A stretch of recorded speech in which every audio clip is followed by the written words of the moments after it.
शांति। आज 22 मई 2023 है। मधुरता का गुण किसको कहा जाता है और मधुरता के गुण के धारणा से क्या क्या फ़ायदे होते हैं और हम क्या बन सकते हैं, आइए इस बात को आज के स्लोगन के ज़रिए जानते हैं। जीवन में मधुरता का गुण धारण करना ही महानता है। मधुरता का गुण एक विशेष गुण है। मधुरता संगठन में एक स्नेह लाता है। एक दूसरे के साथ सकारात्मक और मजबूत संबंध का आधार है मधुरता। जिस तरह जब हम कोई मिष्ठान बनाते हैं तो उस मिष्ठान में चाशनी या चीनी का बहुत बड़ा रोल होता है।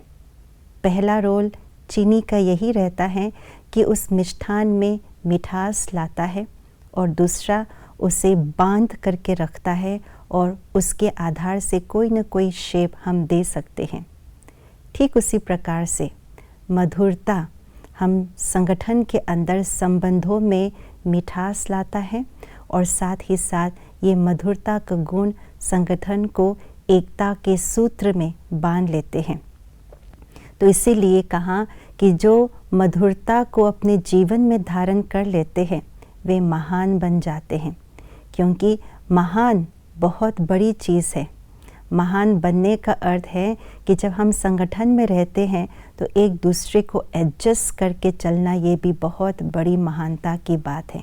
एक दूसरे को के गुणों को देखना ये महानता की बात है, क्योंकि हम अपने अंदर के जो विकार है, अभिमान है, उसको समाप्त करते हुए एक दूसरे को एक्सेप्ट करके चलना ये महानता की बात है। तो मधुरता को जीवन में धारण कैसे करें? मधुरता को धारण करना अर्थात मन में मधुरता को धारण करना, वाणी में मधुर बोल बोलना और कर्म में, व्यवहार में भी मधुरता लाना। मन में मधुरता अर्थात मन सदा मधुर हो, सबके प्रति श्रेष्ठ भावना हो, कभी भी किसी के अवगुण को चित्त में ना धरे। इसको कहा जाता है मन की, विचारों की मधुरता, सदा श्रेष्ठ, सदा शुभ।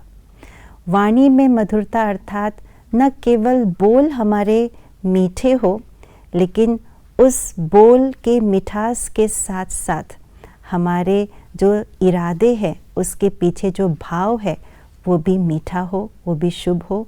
बोल सत्य हो और उसे सभ्यता पूर्वक हम प्रेजेंट करें, इसको कहा जाता है बोल में मधुरता। किसी किसी के बोल मधुर होते हैं, लेकिन जैसे कोई मीठी छुरी, बोल तो बोल लेते हैं मीठा, लेकिन उस मीठे बोल से भी दूसरों के दिल को दुखा लेते हैं, तो इसको मधुर बोल नहीं कहा जाएगा। मधुर बोल से कभी किसी के दिल को नहीं दुखाते।